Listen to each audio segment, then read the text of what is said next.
Muchísimas gracias. Estamos en la última entrevista del día de hoy y corresponde el turno a Antonio Rueda Cabrera. Entendemos, Antonio, que atraviesas por un asunto de duda de que exista algo de COVID y preferimos hacer este enlace a través de esta vía. Esperamos que no tenga síntomas y que sea pasajero en el asunto, pues, y hay que cuidarse todos. Antonio Rueda Cabrera es originario de Guerrero, licenciado en Derecho por la Universidad Nacional Autónoma de México y maestro en Derecho por la Universidad Anáhuac. Te has desempeñado como investigador y visitador general de la Comisión de Derechos Humanos de la Ciudad de México. Has sido jefe de la oficina de la Comisión Ejecutiva de Atención a Víctimas, subdirector de Enlace Institucional y subdirector de Atención a Defensores de la Unidad para la Promoción y Defensa de los Derechos Humanos de la Secretaría de Gobernación y consultor en materia de derechos humanos. Además, te has desempeñado como docente en el Instituto de Ciencias Jurídicas de la Universidad Nacional Autónoma de México, la Universidad Autónoma Metropolitana y el Instituto Tecnológico de Estudios Superiores de Monterrey, entre otras academias. Muchísimas gracias, Antonio. Bienvenido a esta entrevista. Vamos directo a los cuestionamientos. En tu plan de trabajo refieres que la CEA puede emitir una serie de opiniones técnicas que pueden ser presentadas ante la Fiscalía General de la República o autoridades responsables de investigar los hechos que colocarán a las víctimas en esa situación. Pregunta concreta: ¿a qué área de la CEA le correspondería emitir dicha opinión técnica y en qué ayudaría a las víctimas en sus procesos?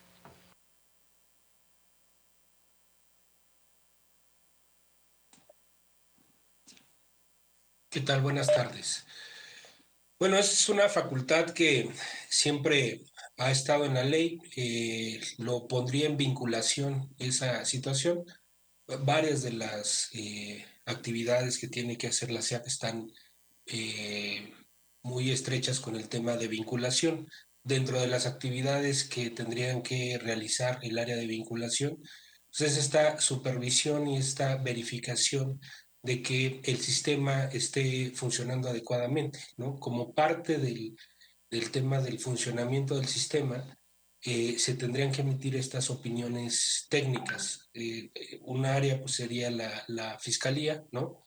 Particularmente para revisar cuáles son las áreas tal vez de incumplimiento o cumplimiento que están llevando a cabo, y me parece que las observaciones que emitiría la SEAP serían con el ánimo de perfeccionar el mecanismo de comunicación entre SEAP y la Fiscalía. Juan Manuel de la Asamblea, por favor. Muchas gracias. A nombre de la Asamblea Consultiva te damos las gracias por participar y quisiéramos que nos dieras cuál es tu experiencia en víctimas, cuál es tu experiencia en campo y cuál es tu, tu caso más representativo que hayas generado en favor de una víctima, ya sea en aspecto legal, alguna recomendación de derechos humanos o una sentencia. Discúlpeme, casi no le escuché. Sí, te repito, eh, nos gustaría saber cuál es tu experiencia en campo, en qué has trabajado con las víctimas, qué has generado a favor de las víctimas, alguna recomendación, alguna sentencia o algún otro instrumento que haya sido en beneficio de las víctimas. Entiendo que casi no escucho. Entiendo que me pregunta de mi experiencia en relación al trabajo con víctimas. Voy a comentar en términos generales. Si es que escuché bien, traté de pegarme lo más posible para tratar de escuchar lo más completa la pregunta, perdón. Bueno, yo tengo ya algunos años. Primero, pues trabajé en la SEAP. Cuando trabajé en la SEAP, trabajé con uno de los comisionados. Me tocó estar ahí cuando eh, estaban 7 comisionados, y yo trabajé con el comisionado Carlos Ríos, que era uno de los que pertenecían a sociedad civil. Cuando digamos que no se estuvo de acuerdo con los criterios en la construcción de la SEAP, que fue un primer momento de construcción de la SEAP, no se llegaron a acuerdos con algunas de las propuestas que se hacían para que la SEAP pudiera funcionar de forma más ágil y eficiente. Entonces el comisionado optó por no continuar. Estuvimos poco tiempo en la SEAP, tal vez un año, por ahí. poco menos tal vez, y yo opté por salir con él en ese espacio, ¿no? Nosotros hicimos algunos de los acuerdos, por ejemplo, para el trabajo con el desplazamiento interno forzado, que es una propuesta que nosotros hicimos, y movimos algunos otros temas que tenían que ver con la atención a víctimas y estos casos complejos. Otras cuestiones, pues yo actualmente pues trabajo con varias organizaciones de sociedad civil, me dedico a la consultoría, trabajo el tema de desaparición, tortura, género, violaciones graves a derechos humanos. He trabajado con algunos colectivos, principalmente en el estado de Veracruz, es donde he trabajado, también he estado en Monterrey, Zacatecas, Oaxaca, ¿no? Y en todos estos, pues la experiencia que he tenido es que existen ventanas de oportunidad actualmente como en el tema de atención a víctimas. Me parece que tenemos ahí deudas todavía con los colectivos, con las familias, eh, en relación a la eficacia y pertinencia de algunas de las acciones que se han hecho, ¿no? He visto que las familias, quien entra con un hecho victimizante permanece con el hecho victimizante durante demasiado tiempo, ¿no? El espacio de verdad, justicia y reparación queda pendiente. Entonces, tendríamos que trabajar sobre esos temas que tenemos pendientes. Muchas gracias. Eh, las preguntas de los cibernautas están lloviendo y voy a tratar de ser muy ágil con ellas. La primera pregunta, Francisco Hernández. ¿Cuáles son las estrategias que implementaría para combatir las resoluciones judiciales con las que a la fecha carga la CEAP? Que no son pocas, dicho sea de paso.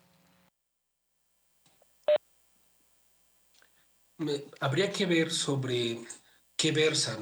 Difícilmente, si la Suprema Corte de Justicia o la autoridad judicial ya determinó que se le da la razón a la víctima, pues más bien hay que atender esos precedentes, ¿no? La estrategia sería pues revisar en cuáles de ellas habría razón, porque me parece que lo que no podría seguir pasando es que se siga litigando contra las víctimas.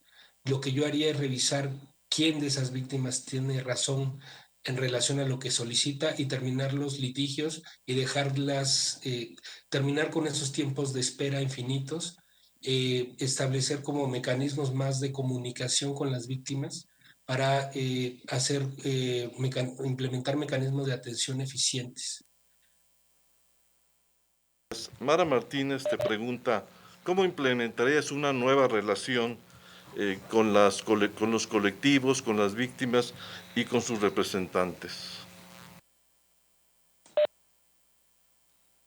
Hay que proponer un mecanismo. Parte de lo que he trabajado, me parece que es que está bien que exista la asamblea es un órgano pues, operativo revisor que verifica en coordinación con el funcionamiento de la SEAP que estemos en contacto y cumplamos con esta comunicación con las organizaciones, pero se necesita algo más allá de la asamblea, se necesita tener una estrategia para poder saber cuando algo está funcionando mal, y en ese sentido, pues los centros de atención integral en los estados son una herramienta que tendríamos que utilizar para ver cuándo tenemos que activar se necesita, por ejemplo, que el comisionado vaya a alguno de los estados a realizar reuniones con los colectivos, ¿no?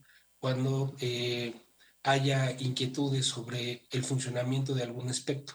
Pero, o sea, para que eso pueda ser eficiente, pues tendríamos que generar primero herramientas de comunicación desde la SEAP, o sea, tal vez alguna herramienta electrónica, y eficientar la comunicación que se tiene desde los centros de atención integral, eh, para que estos funcionen como un ancla con los colectivos, los expertos, ¿no? Y que se genere, o sea, que ellos puedan acudir y que haya una respuesta directa, ¿no? O sea, que puedan acudir al centro estatal, que es el espacio más cercano de la SEAP, y podamos establecer, pues, ahí una estrategia de comunicación eficiente, ¿no? Que a partir de que entra ahí, nosotros podamos reunirnos de forma inmediata con los colectivos, organizaciones, expertos, ¿no? Quien haga la propuesta.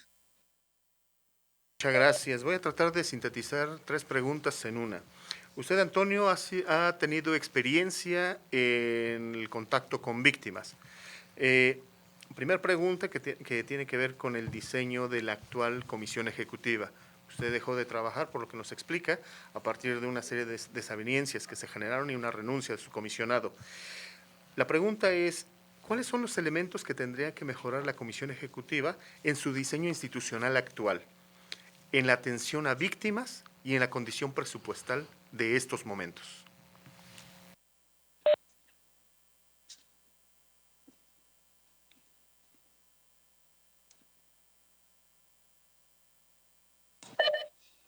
Perdón. Bien, lo que yo haría, creo que ya la SEAB ha tenido varios reacomodos, no creo, pero estoy seguro que lo han hecho. En esos reacomodos internos, me parece que sigue habiendo ventanas de oportunidad. Lo que yo haría es, primero, hacer que el sistema de atención a víctimas funcione. Algo que me parece que no hace que la SEAP se convierta en un cuello de botella es que no está funcionando el sistema estatal de atención a víctimas. La atención a víctimas, según la ley, es una atención que tiene que estar generada desde varios entes, ¿no? Hay varias instituciones que tienen que estar interviniendo en la atención. Y lo que ha estado pasando en los últimos años es que la SEAP ha estado atendiendo sola el tema de víctimas. Entonces, las necesidades son de tal nivel que lo que se está generando pues, son cuellos de botella. La SEAP está estableciendo que se mantenga con lentitud la atención. Entonces hay que generar estrategias. Me parece que un punto focal, como lo digo en mi propuesta, tiene que ser el echar a andar el sistema de atención a víctimas, ¿no? Que todos los entes estatales empiecen a colaborar con la SEAP. La SEAP tiene que ser un ente coordinador de la atención, tiene que permitir que todos los demás que tienen que intervenir intervengan, porque incluso lo que está pasando actualmente con el fondo es que todo se carga al fondo, cuando las obligaciones que se establecen en la ley general van diferidas a varios de los entes que hasta ahora pues no han dado la atención. Me parece que hay que hacer un trabajo desde la Secretaría, la Subsecretaría con la SEAP de establecer convenios de colaboración, de establecer herramientas para que la SEAP empiece a ser un órgano eficiente de atención y que dejemos que pare este tema de atenciones o las esperas infinitas en cuando alguien pide algo, ¿no? En SEAP, pues alguien pide algo por escrito, difícilmente se le contesta. Cuando van y piden pues la asesoría jurídica, pues también se han generado distintos cuellos de botella. Me parece que la implementación del sistema integral, así como lo dice la ley, puede empezar a resolver estas problemáticas, ¿no? Y más que estar pensando en estar moviendo acciones como muy limitadas, como pensar que o sea, cada vez que entra un comisionado reestructura la SEAP, pero eso no ha estado dando resultados. La SEP sigue manteniendo cuellos de botella. Entonces, me parece que la estrategia, si bien es cierto, podemos implementar acciones para tratar de reestructurarla integralmente, me parece que las acciones tienen que ser de más alto impacto, como mover el sistema de atención. Angélica Alba te pregunta, ¿cómo atenderías el problema del presupuesto? Y yo te preguntaré en lo personal, ¿cómo determinas o qué harías tú para determinar que una víctima recuperó su proyecto de vida?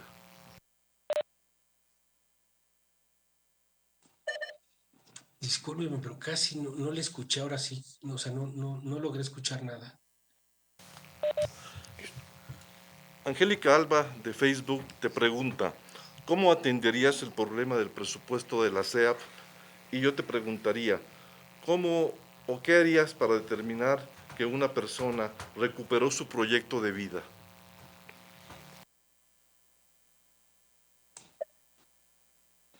Lo que dice la ley es que una vez que una persona entra en el sistema, lo primero que tiene que establecer es primero buscar el mecanismo verdad, justicia y reparación integral, que pues como dice el modelo, es lo que tenemos que esperar en todos los casos.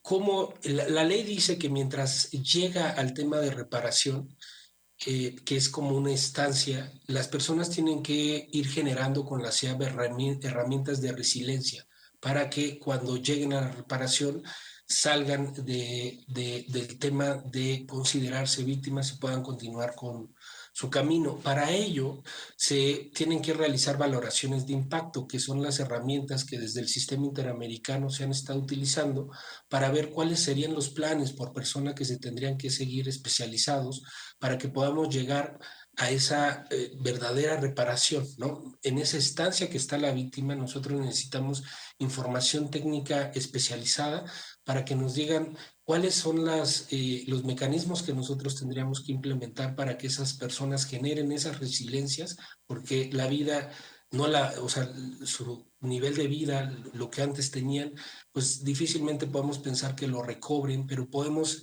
generar herramientas para que puedan seguir con su camino. Y entonces esas herramientas me parece que desde la SEAP tendrían que generarse. Algo que yo también he propuesto es que la SEAP pueda tener peritos técnicos. En esto pues estarían las valoraciones de impacto que tienen que estar dentro de los procesos tanto de violaciones a derechos humanos como de delitos. Una pregunta integral. Eh, ¿Qué institución del Estado mexicano es la responsable de brindar verdad y memoria a las víctimas? ¿Qué dependencia del gobierno mexicano debería de darle justicia? ¿Quién se debe de encargar de la reparación y quién debe de generar las condiciones de no repetición? ¿Qué dependencias del Estado mexicano?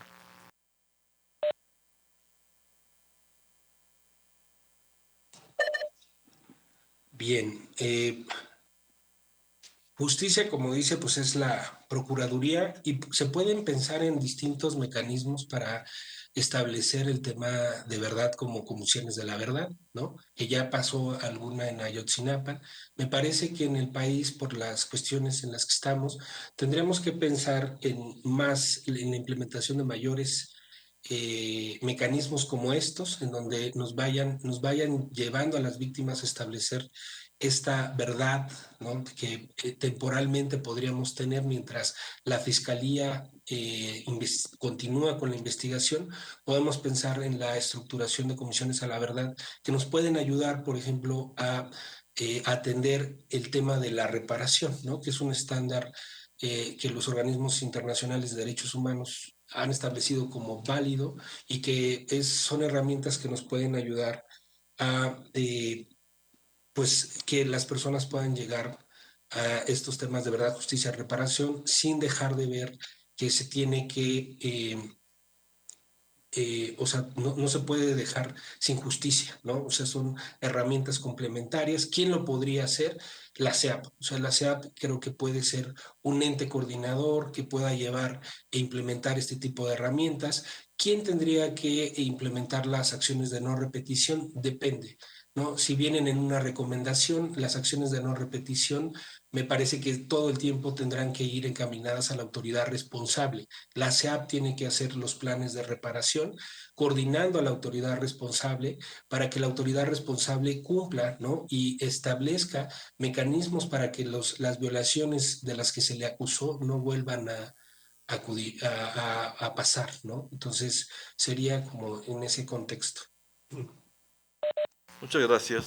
Desde tu experiencia y punto de vista, si tú llegaras a la titularidad de la Comisión Ejecutiva, ¿qué áreas modificarías para tener una atención integral hacia las víctimas?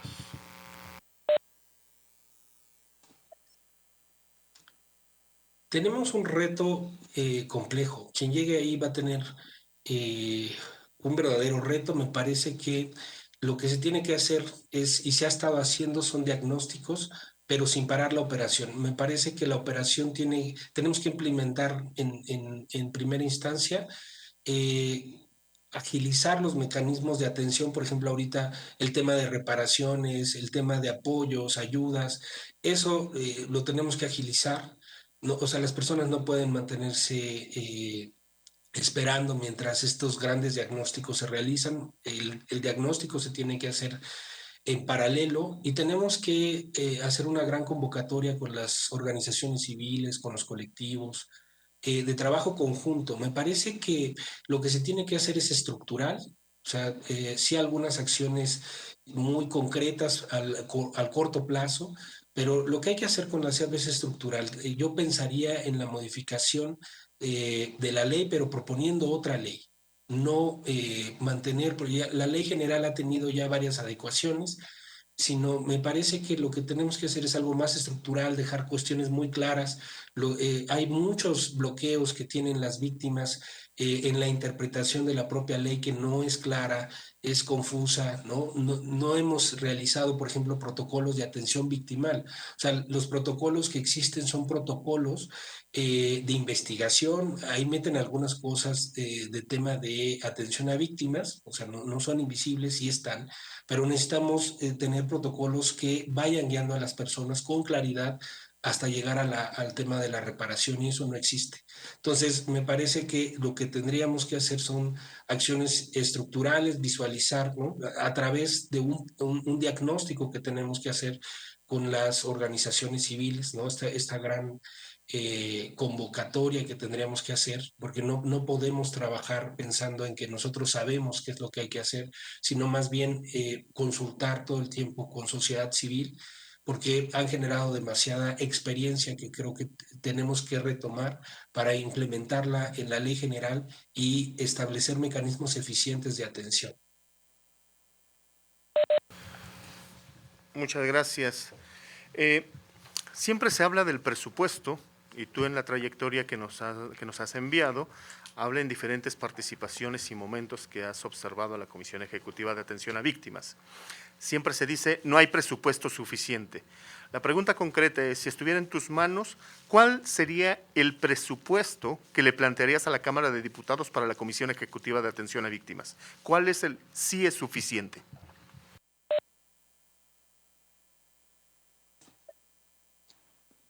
Las necesidades que se tienen que atender me parece que pueden ser infinitas, ¿no? Pero el presupuesto es algo finito y en estos momentos pues algo que está siendo racionalizado por la misma situación del país y eso yo lo tendría en cuenta, pero veríamos qué es lo que tenemos que detonar. Pensaría que una vez que echemos a andar el sistema, que veamos que la atención no esté cargada solo en la SEAP, que quien tenga que responsabilidades compartidas las implemente, que el presupuesto no solamente esté cargado en el fondo, sino que quien tiene que colaborar en la atención a víctimas participe en su presupuesto, ¿no? O sea, hay mucho trabajo que hacer porque no se ha hecho, ¿no? Y una vez que se haga eso, tenemos que tener las acciones presupuestarias para lanzar. Me parece que particularmente en donde esto se tiene que centrar es en la asesoría jurídica federal, que desde el inicio de la SEAP tenemos como grandes deudas con las familias, con las organizaciones, con las víctimas, porque la asesoría se ha quedado chica al tamaño de las necesidades de las familias. Entonces, en una primera instancia, lo que yo detonaría sería presupuesto para esta área, que me parece que es central en el funcionamiento de la SEAP, y haría un diagnóstico para ver qué otras cosas se pueden necesitar una vez que se echa a andar el sistema de atención, que me parece que el sistema de atención puede descargar en ámbitos presupuestales y de operación a la SEAP. Muy bien, pues muchísimas gracias. Agradecerte muchísimo, Antonio Rueda, tu disponibilidad para esta videoconferencia, agradecerle a los cibernautas que están participando de manera muy activa con sus comentarios, sus opiniones y con sus preguntas. En 2014 muchos decíamos fue el Estado el responsable del caso Ayotzinapa. Hasta ese momento, hoy hemos escuchado con la participación de ustedes, con la participación de aquellos que nos envían cuestionamientos, que el Estado el día de hoy no es el problema, sino que el Estado es la solución. Y esa es la apuesta que tiene el actual gobierno desde la Subsecretaría de Derechos Humanos. Agradecerles a todos, invitarles para que el día de mañana, a las 10 de la mañana en punto, escuchemos las últimas 4 entrevistas, en donde va a estar la Asamblea Consultiva de la Comisión Ejecutiva de Atención a Víctimas, va a participar el equipo de la Subsecretaría de Derechos Humanos y va a concluir las entrevistas el licenciado Alejandro Encinas. Gracias a todas, a todos por esta mañana muy enriquecedora, que nos va a dar elementos para que tengamos al mejor cuadro, a la mejor propuesta que encabece la Comisión Ejecutiva de Atención a Víctimas. Muchísimas gracias a todos, nos vemos mañana.